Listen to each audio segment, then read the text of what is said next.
बिस्मिल्लाहिर्रहमानिर्रहीम। मेरा नाम डॉक्टर हिदायत बंगश है और आप मेरा यूट्यूब चैनल देख रहे हैं। आज बात करते हैं कुछ रोमानिया के सैलरी के हवाले से। आपको पता है बहुत से लोग हैं आजकल।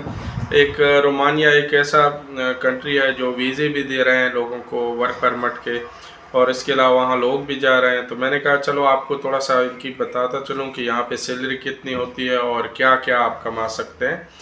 तो इसलिए ये वीडियो मैंने, बहुत से ऐसे भी लोग हैं जो पूछ रहे हैं कि वहाँ सैलरी क्या होगी, काम कितना होता है, तो ये चीज़ें मैं आपको बताता चलूँ। अच्छा, नॉर्मल वहाँ पे अगर सैलरी की बात कर लें तो रोमानिया आपको पता है यूरोपीय यूनियन में है और कोशिश कर रहा है कि शेंजन में शामिल हो जाए। लेकिन जो अभी तक तो शेंजन में उनके जो है लिस्ट पे है, लेकिन अभी तक थोड़े से कॉम्प्लिकेशन है। तो अभी शेंजन में उनके आने के चांसेस है भी और है भी नहीं। बहरहाल बात कर ले तो ये यूरोपीय यूनियन में सबसे सस्ती एक कंट्री है जो यूरोपीय यूनियन में है। जो यहाँ पे मिनिमम वेज है, जो सैलरी होती है वो 3,000 इनकी करेंसी है, रोमानियन करेंसी है 3,000। या आप कह सकते हैं कि अभी जो अक्टूबर 1 से है वो जो मिनिमम सैलरी है वो 3,300 रोमानियन करेंसी है। अगर 3,300 को हम कन्वर्ट कर ले तो ये तकरीबन 662 यूरो बनते हैं। लेकिन चूंकि ये सस्ती कंट्री है तो इसलिए अगर आप उधर जाते हैं आपको एवरेज जो सैलरी होती है वो 4,000 रोमानियन करेंसी तक होती है, जो 802 यूरो बनते हैं। इसमें से कुछ टैक्सेस, इंश्योरेंस वगैरह भी कटते हैं, तो ये भी जहन में याद रखें कि इंश्योरेंस और टैक्सेस, और अगर ऐसे भी वो है कि उसमें पेंशन भी कटता है। लेकिन मुझे जितना फॉरेनर का है तो फॉरेनर के इंश्योरेंस और इसके अलावा जो टैक्सेस हैं वो अगर रिड्यूस करें तो उसमें थोड़े से कमी आ जाती है। बाकी जो वर्क परमिट के हवाले से है तो वर्क परमिट आपको पता है जो सैलरी देते हैं वो आपको अकोमोडेशन भी देते हैं, और ऐसी भी कंपनियां हैं जो एक टाइम आपको खुराक भी देते हैं।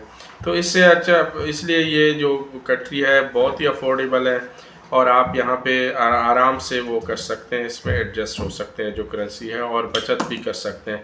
इसके अलावा अगर ओवर टाइम लगे तो ओवर टाइम की भी वो पैसे देते हैं।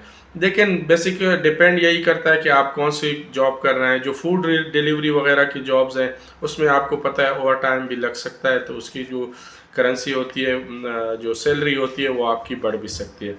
लेकिन जो मिनिमम वेज वो था तो ये एक 3,000 रोमानियन करेंसी तक थे। अब उन्होंने 1 अक्टूबर से वो 3,300 हो गए। तो इसके हिसाब से अगर आप देखें जो फॉरेनर के लिए भी जो सैलरी है वो भी बढ़ जाएगी। तो इसलिए आप जब भी कंपनी से बात कर ले तो उनको कहें कि मेरी सैलरी कितनी है, और ये जो अभी इंक्रीज़ आया है 300 रोमानियन करेंसी की, तो वो भी उनमें एडजस्ट कर दे ताकि आपकी सैलरी थोड़ी बहुत बढ़ जाए। बहरहाल ये तो बेसिक इन्फॉर्मेशन थी। बाकी यहाँ पे जो कंट्री है वो चीप है, तो इसलिए ये आप जहन में याद रखें। बहुत से लोग ऐसे होते हैं जो कहते हैं कि जर्मनी में 2,000 यूरो है, लेकिन वहाँ पे जो अपार्टमेंट्स वगैरह हैं, दूसरे एक्सपेंसेस हैं, वो भी बहुत ज़्यादा है।